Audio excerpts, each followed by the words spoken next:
बात के छत्र छाया से अभिषेचित करें माननीय प्रधानमंत्री जी।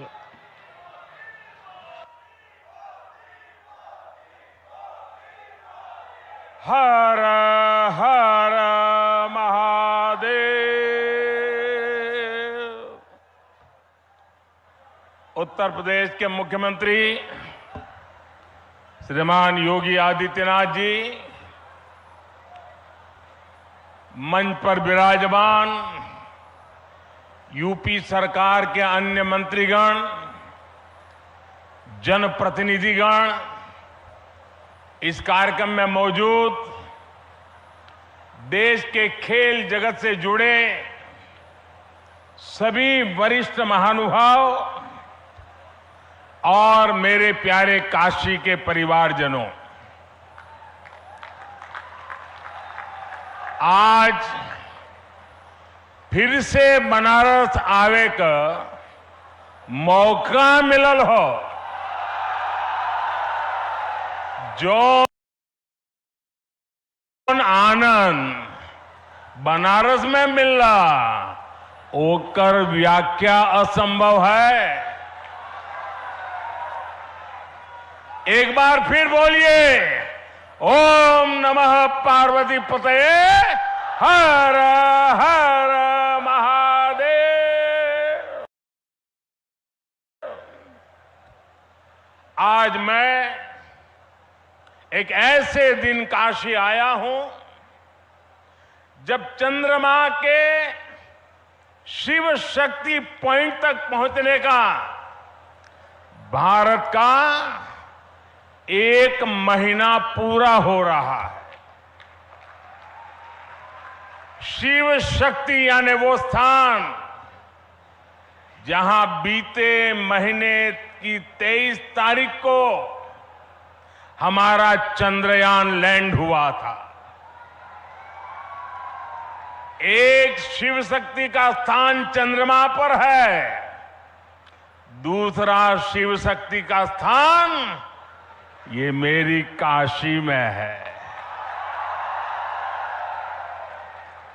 आज शिव शक्ति के स्थान से शिव शक्ति के उस स्थान पर भारत की विजय की मैं फिर से बधाई देता हूं।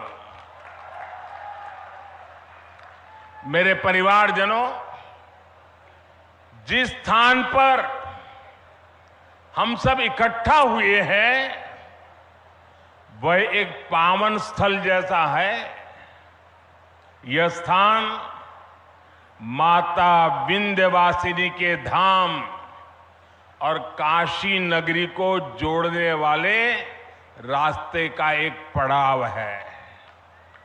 यहां से कुछ दूर पर भारतीय लोकतंत्र के प्रखर पुरुष और पूर्व केंद्रीय मंत्री राजनारायण जी का गांव मोतीकोट है। मैं इस धरती से आदरणीय राजनारायण जी और उनकी जन्मभूमि को सर झुका करके प्रणाम करता हूं। मेरे प्यारे परिवारजनों, काशी में आज एक इंटरनेशनल क्रिकेट स्टेडियम की आधारशिला रखी गई है। ये स्टेडियम न सिर्फ वाराणसी बल्कि पूर्वांचल के युवाओं के लिए एक वरदान जैसा होगा। ये स्टेडियम जब बनकर तैयार हो जाएगा तो इसमें एक साथ 30,000 से ज्यादा लोग बैठकर के मैच देख पाएंगे। और मैं जानता हूं, जब से इस स्टेडियम की तस्वीरें बाहर आई हैं, हर काशीवासी गदगद हो गया है। महादेव की नगरी में ये स्टेडियम, उसकी डिजाइन, स्वयं महादेव को ही समर्पित है। इसमें क्रिकेट के एक से बढ़कर एक मैच हो गए। इसमें आसपास के युवा खिलाड़ियों को अंतर्राष्ट्रीय स्तर के स्टेडियम में ट्रेनिंग का मौका मिलेगा और इसका बहुत बड़ा लाभ मेरी काशी को होगा। मेरे परिवारजनों, आज क्रिकेट के जरिए दुनिया भारत से जुड़ रही है। दुनिया के नए नए देश क्रिकेट खेलने के लिए आगे आ रहे हैं। जाहिर है, आने वाले दिनों में क्रिकेट मैचों की संख्या भी बढ़ने जा रही है और जब क्रिकेट मैच बढ़ेंगे तो नए नए स्टेडियम भी जरूरत पड़ने वाली है। बनारस का ये इंटरनेशनल क्रिकेट स्टेडियम इस डिमांड को पूरा करेगा। पूरे पूर्वांचल का चमकता हुआ ये सितारा बनने वाला है। यूपी का ये पहला स्टेडियम होगा जिसके निर्माण में बीसीसीआई का भी बहुत सहयोग होगा। मैं बीसीसीआई के पदाधिकारियों का, काशी का एमपी होने के नाते, यहां का सांसद होने के नाते मैं आप सबका हृदय से आभार व्यक्त करता हूं। मेरे परिवारजनों, जब खेल का इंफ्रास्ट्रक्चर बनता है, इतना बड़ा स्टेडियम बनता है, तो सिर्फ खेल ही नहीं, स्थानीय अर्थव्यवस्था पर भी उसका सकारात्मक असर होता है। जब स्पोर्ट्स के ऐसे बड़े सेंटर बनेंगे तो उसमें बड़े स्पोर्ट्स आयोजन होंगे। जब बड़े आयोजन होंगे तो बड़ी तादाद में दर्शक और खिलाड़ी आएंगे। इससे होटल वालों को फायदा होता है, छोटी बड़ी खाने पीने की दुकान को फायदा होता है, रिक्शा, ऑटो रिक्शा, टैक्सी, इनको भी फायदा होता है। हमारे नाव चलाने वालों को तो दो दो हाथ में लड्डू हो जाता है। इतने बड़े स्टेडियम की वजह से स्पोर्ट्स कोचिंग के नए सेंटर खुलते हैं। स्पोर्ट्स मैनेजमेंट सिखाने के लिए नए अवसर बनते हैं। हमारे बनारस के युवा नए खेल स्टार्टअप के बारे में सोच सकते हैं। फिजियोथेरेपी समेत स्पोर्ट्स से जुड़ी बहुत सी पढ़ाई और कोर्सेज शुरू होंगे और एक बहुत बड़ी स्पोर्ट्स इंडस्ट्री भी वाराणसी में आएगी। मेरे प्यारे परिवारजनों, एक समय था जब माता पिता बच्चों को इस बात के लिए डांटते थे कि हमेशा खेलते ही रहोगे क्या, कुछ पढ़ाई वढ़ाई करोगे कि नहीं, यही हुड़दंग करते रहोगे क्या, यही सुनना पड़ता था। अब समाज की सोच बदली है। बच्चे तो पहले से ही सीरियस थे ही, अब माता पिता भी स्पोर्ट्स को लेकर के गंभीर हुए हैं।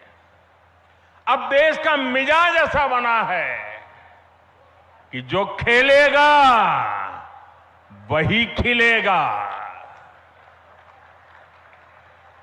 साथियों, पिछले एक दो महीने पहले मैं मध्य प्रदेश का एक आदिवासी इलाका शहडोल के आदिवासी गांव में गया था।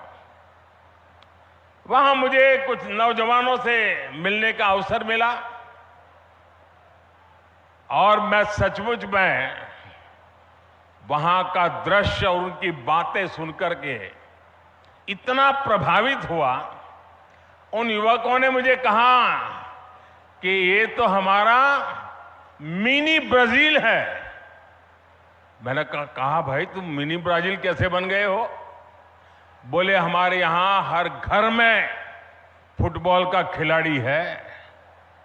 और कुछ लोगों ने मुझे कहा कि मेरे परिवार में 3-3 पीढ़ी नेशनल फुटबॉल प्लेयर रही है। एक प्लेयर रिटायर्ड होने के बाद उसने वहां अपना जान लगा दी और आज हर पीढ़ी का व्यक्ति आपको वहां फुटबॉल खेलता नजर आएगा। और वो कहते हैं कि हमारा जब एनुअल फंक्शन होता है तो कोई घर में आपको नहीं मिलेगा। इस पूरे इलाके के सैकड़ों गांव और लाखों की तादाद में लोग 2-2, 4-4 दिन मैदान में डटे रहते हैं। ये कल्चर उसे सुनकर के, देख करके देश के उज्जवल भविष्य का विश्वास मेरा बढ़ जाता है। और काशी का सांसद होने के नाते मैं यहां आए बदलावों का भी साक्षी बना। सांसद खेल प्रतियोगिता के दौरान जो उत्साह यहां रहता है उसकी जानकारी मुझे लगातार पहुंचती रहती है। काशी के युवा स्पोर्ट्स की दुनिया में अपना नाम कमाए, मेरी यही कामना है। इसलिए हमारा प्रयास वाराणसी के युवाओं को उच्च स्तरीय खेल सुविधाएं देने का है।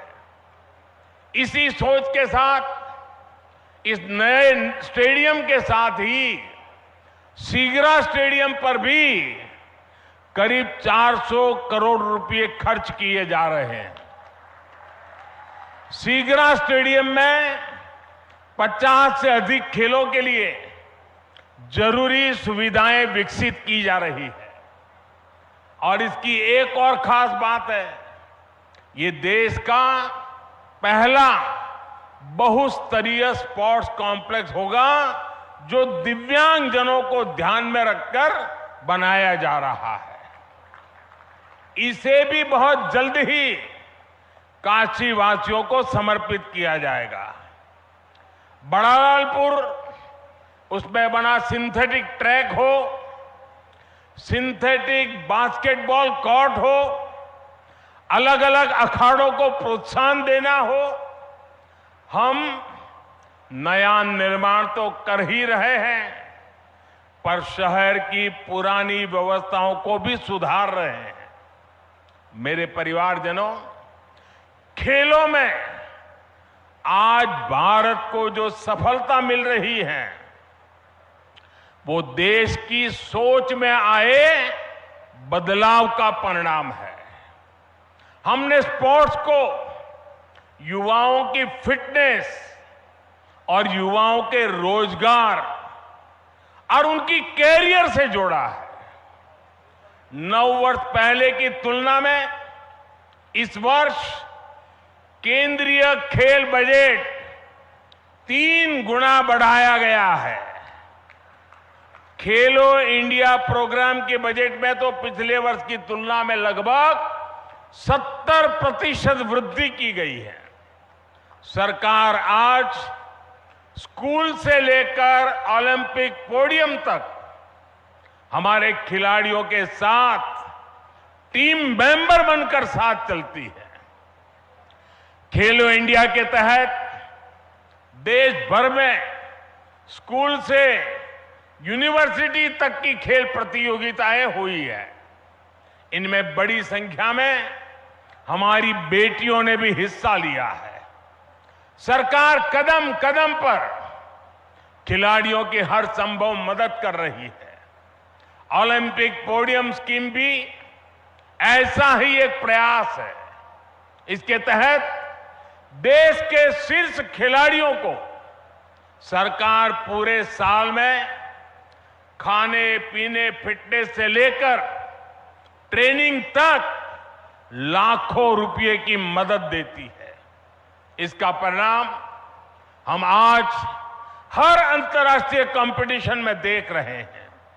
अभी कुछ समय पहले ही वर्ल्ड यूनिवर्सिटी गेम्स में भारत ने इतिहास रचा है। इन गेम्स के इतिहास में कुल मिलाकर भारत ने जितने मेडल जीते थे पिछले कई दशकों में, उससे ज्यादा मेडल सिर्फ इस साल जीत करके हमारे बच्चे ले आए हैं। वैसे आज से एशियन गेम्स भी शुरू हो रहे हैं। एशियन गेम्स में हिस्सा लेने गए सभी भारतीय खिलाड़ियों को मैं अपनी शुभकामनाएं देता हूं। साथियों, भारत के गांव-गांव में, कोने कोने में खेल प्रतिभाएं मौजूद है। खेलों के महारथी मौजूद है। जरूरी है इन्हें तलाशना और इन्हें तराशना। आज छोटे से छोटे गांवों से निकले युवा पूरे देश की शान बने हुए हैं। ये उदाहरण बताते हैं कि हमारे छोटे शहरों के खिलाड़ियों में कितना टैलेंट है, कितनी प्रतिभा है। हमें इस टैलेंट को ज्यादा से ज्यादा अवसर देने हैं। इसलिए खेलो इंडिया अभियान से आज बहुत कम उम्र में ही देश के कोने कोने में टैलेंट की पहचान की जा रही है। खिलाड़ियों की पहचान करके उन्हें इंटरनेशनल लेवल का एथलीट बनाने के लिए सरकार हर कदम उठा रही है। आज इस कार्यक्रम में बहुत से दिग्गज खिलाड़ी हमारे बीच विशेष तौर पर पधारे हैं। स्पोर्ट्स की दुनिया में उन्होंने देश का नाम रोशन किया है। काशी से ये स्नेह दिखाने के लिए मैं उन सबका विशेष रूप से आभार व्यक्त करता हूं। मेरे परिवारजनों, आज खिलाड़ियों को आगे बढ़ाने के लिए अच्छे कोच और अच्छे कोचिंग का होना उतना ही जरूरी है। यहां जो दिग्गज खिलाड़ी मौजूद है वो इसकी अहमियत जताते हैं और इसको जानते हैं। इसलिए आज सरकार खिलाड़ियों के लिए अच्छी कोचिंग की व्यवस्था भी कर रही है। जो खिलाड़ी बड़ी प्रतियोगिताओं में खेल कर आते हैं, जिन्हें राष्ट्रीय अंतर्राष्ट्रीय अनुभव है, उन्हें बतौर कोच काम करने के लिए प्रोत्साहित किया जा रहा है। देश में बीते कुछ वर्षों में युवाओं को अलग अलग खेलों से जोड़ा गया है। साथियों, सरकार गांव-गांव में जो आधुनिक खेल के इंफ्रास्ट्रक्चर का निर्माण कर रही है, उससे गांव के छोटे कस्बों के खिलाड़ियों को भी नए मौके मिलेंगे। पहले बेहतर स्टेडियम सिर्फ दिल्ली, मुंबई, कोलकाता, चेन्नई ऐसे बड़े शहरों में ही उपलब्ध थे। अब देश के हर कोने में, देश के दूर सुदूर इलाकों में भी खिलाड़ियों को ये सुविधाएं देने की कोशिश हो रही है। मुझे खुशी है कि खेलो इंडिया प्रोग्राम के तहत जो स्पोर्ट्स इंफ्रास्ट्रक्चर बनाया जा रहा है, उसका बहुत अधिक लाभ हमारी बेटियों को हो रहा है। अब बेटियों को खेलने के लिए, ट्रेनिंग के लिए घर से ज्यादा दूर जाने की मजबूरी कम हो रही है। साथियों, नई नेशनल एजुकेशन पॉलिसी में खेल को उसी कैटेगरी में रखा गया है जैसे साइंस, कॉमर्स या दूसरी पढ़ाई हो। पहले खेल को सिर्फ एक एक्स्ट्रा एक्टिविटी माना जाता था, लेकिन अब ऐसा नहीं है। अब स्पोर्ट्स को स्कूलों में बाकायदा एक विषय की तरह पढ़ाए जाना तय हुआ है। ये हमारी सरकार है जिसने देश की पहली नेशनल स्पोर्ट्स यूनिवर्सिटी मणिपुर में स्थापित की है। यूपी में भी स्पोर्ट्स फैसिलिटी पर हजारों करोड़ रुपए खर्च किए जा रहे हैं। गोरखपुर के स्पोर्ट्स कॉलेज के विस्तार से लेकर मेरठ में मेजर ध्यानचंद खेल यूनिवर्सिटी बनाने तक हमारे खिलाड़ियों के लिए नए स्पोर्ट्स सेंटर बनाए जा रहे हैं। साथियों, देश के विकास के लिए खेल सुविधाओं का विस्तार बहुत आवश्यक है। ये न सिर्फ खेलों के लिए बल्कि देश की साख के लिहाज से भी महत्वपूर्ण है। हम में से कई लोग दुनिया के कई शहरों को सिर्फ इसलिए जानते हैं क्योंकि वहां पर बड़े अंतर्राष्ट्रीय खेलों का आयोजन हुआ। हमें भारत में भी ऐसे सेंटर बनाने होंगे जहां ऐसे अंतर्राष्ट्रीय खेल आयोजन किए जा सके। यह स्टेडियम जिसकी आधारशिला आज रखी गई है, खेलों के प्रति हमारे इसी संकल्प का साक्षी बनेगा। ये स्टेडियम बस ईंट और कंक्रीट से बना हुआ एक मैदान नहीं होगा, बल्कि ये भविष्य के भारत का एक भव्य प्रतीक बनेगा। मैं खुद को भाग्यशाली मानता हूं कि हर विकास कार्य के लिए मेरी काशी अपना आशीर्वाद लिए मेरे साथ खड़ी रहती है। आप लोगों के बिना काशी में कोई भी कार्य सिद्ध नहीं हो सकता है। आपके आशीर्वाद से हम काशी के कायाकल्प के लिए इसी तरह विकास के नए अध्याय लिखते रहेंगे। एक बार फिर काशी के लोगों को, पूरे पूर्वांचल को क्रिकेट स्टेडियम के शिलान्यास की मैं बहुत बहुत बधाई देता हूं। हर हर महादेव। धन्यवाद।